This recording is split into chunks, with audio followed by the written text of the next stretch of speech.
It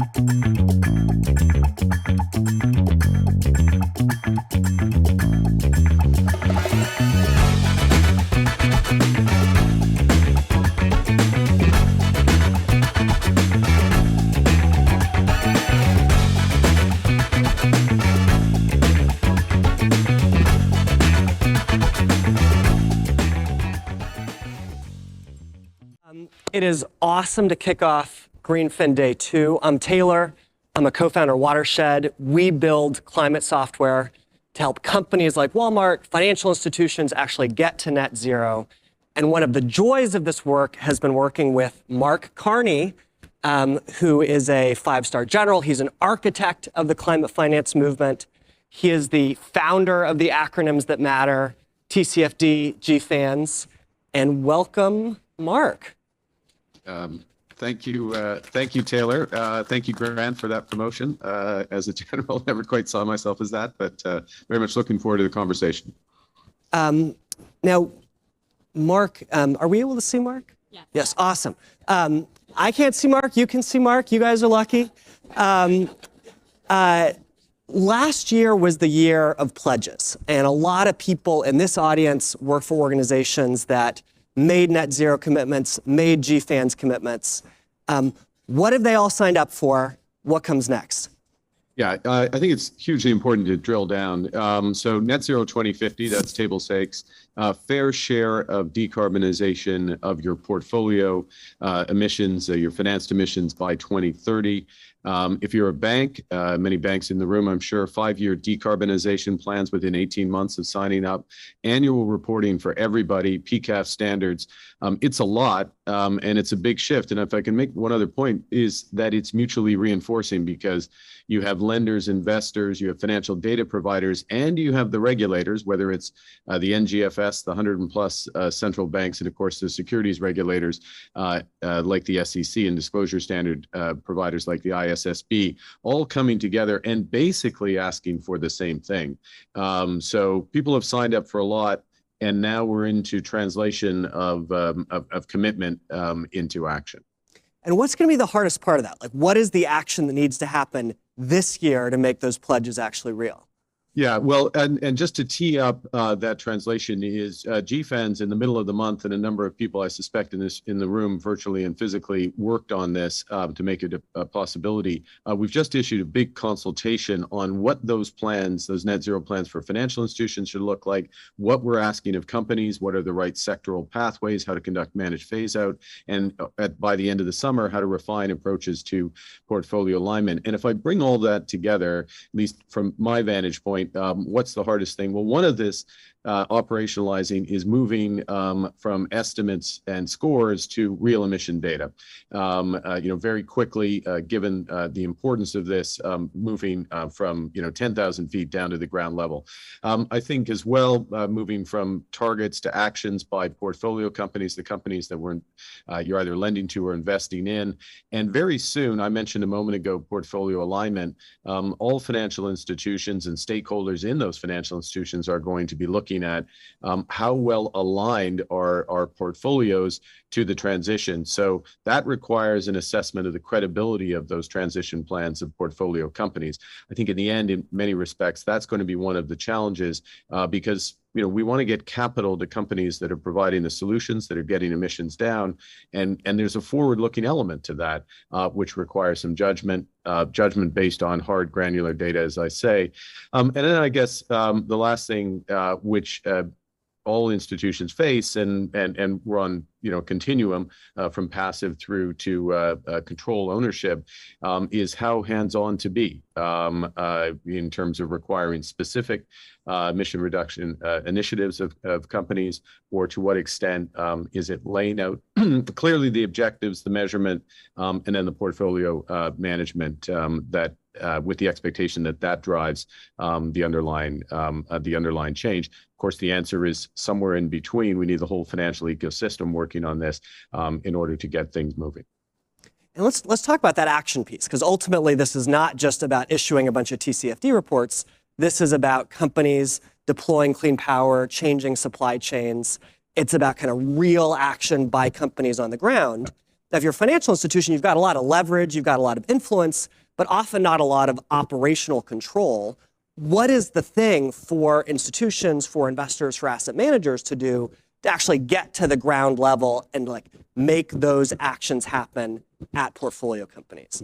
Well, I think, I'm going to loop back to where I started, which is actually having the right information. And of course, that right information, the true emission level data as opposed to estimates, and having it all the way through the value chain, and demanding that, and having an expectation that that will be supplied in the course of the next couple of years. And if I can make a point, it's quite often there's a discussion about the difficulty of collecting scope 3 emissions. That's true, except that scope 3 is somebody else's scope 1, and ultimately the system is being pushed by all these different levers to get that information. So the first thing I think, Taylor, is getting through the value chain that emission data, and then it's identifying where the low-hanging fruit is. Yes, it's easier if you're in a controlled position or a position of influence or high level of engagement because you're a material stakeholder and there's more of a dialogue with the company. But the expectation that there's progress, that the portfolio company is building credibility and building credibility through actual reductions is there. And it's that level of expectation, and maybe even stronger than that, requirement, that our portfolio companies have this information and then are actively managing through the value chain to get the reductions that we all need to meet. And I'll come back to one of these core commitments that GFANZ members have made, which is that fair share of the reduction for 2030 and looping back to a nearer term target of a 5-year decarbonization plan. One of the things I think a lot of us believe is that investing in the transition, investing in climate finance is not just going to be good for climate, it's going to be good for business, for returns. There's a value creation story here. It's clear we're in a time where that needs to shift from being a belief to a reality, to a case study. Kind of, what's your take on kind of what makes that hypothesis real? Where are the returns and the results going to actually be for investors right now? Well, I think we're getting a couple of things. One is that we have seen that within cohorts, or maybe said better, within sectors, valuation premia coming for lower emission companies relative to high emission companies. So whether they're in consumer goods or whether they're in technology or some industrial process, those who are outperforming relative to their peers are getting valuation premia. We're also seeing, and you see it more starkly in European public equities, for example, that there is a fairly high correlation between portfolio alignment to the transition to net zero, and valuation. So in those areas where there's better information and more action, more prospect of action, you're getting valuation premium. Now that valuation premium is based on underlying value creation, actual decarbonization leading to cost savings, actual and prospective.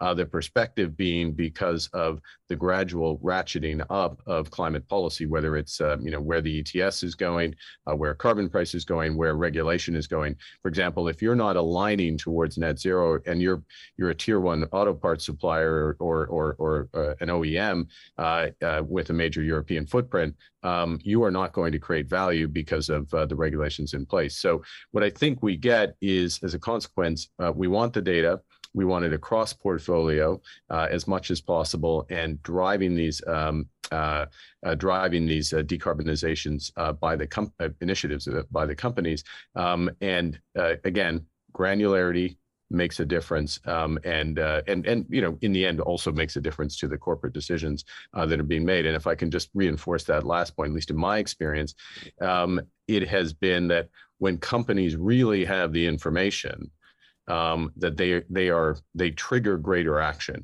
There's much more confidence about the actions they're taking because they know they're removing real emissions as opposed to estimated ones. Yep.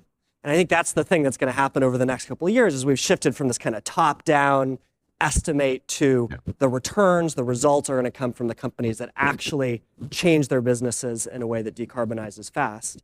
Final question for you, Mark. you've been a central banker. We're in a choppy economic time. You have been in the room where those decisions get made. We're entering a phase where kind of every dollar is under a microscope for every organization. How should we all think about climate action now amidst this time? What's the why now today? Yeah, I think what you're seeing in the room, and you saw elements of this in G7, it was a little bit disparate reporting on it. But the key is that in that room, central bankers and leaders, they're making decisions about very real term maximization. You provide liquidity to the system to keep it going, but at the same time, what you do is you pump up the capital levels of banks. So in the medium term, it doesn't happen again. That's what we did post 2008. What's happening in climate is there's some difficult, very short-term decisions. We might not agree with all of them, to keep the lights on, to keep industrial processes going. It's using up more of the carbon budget. It is a problem, but that's the decisions the leaders are taking. But at the same time, they're tripling solar, they're tripling wind, they're quadrupling hydrogen. They're making these decisions in the medium term that are structural. And last point, in recognition that what we've been talking about, ultimately, we're talking about decarbonization, but we're also talking about investment, value creation, jobs, growth. And I think that is well recognized by particularly the cohort. We've got a cohort with Olaf Scholz, Mario Draghi, others around the G7 table, for example, replicated G20. They get that point. So don't focus too much on the short-term actions, focus more on those medium-term ones.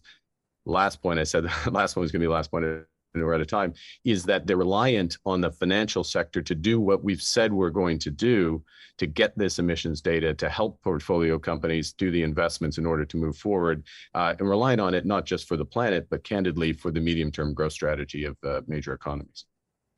Well, that's a good note to end on. Thank you, Mark. Thank you, Taylor. Thanks, everyone.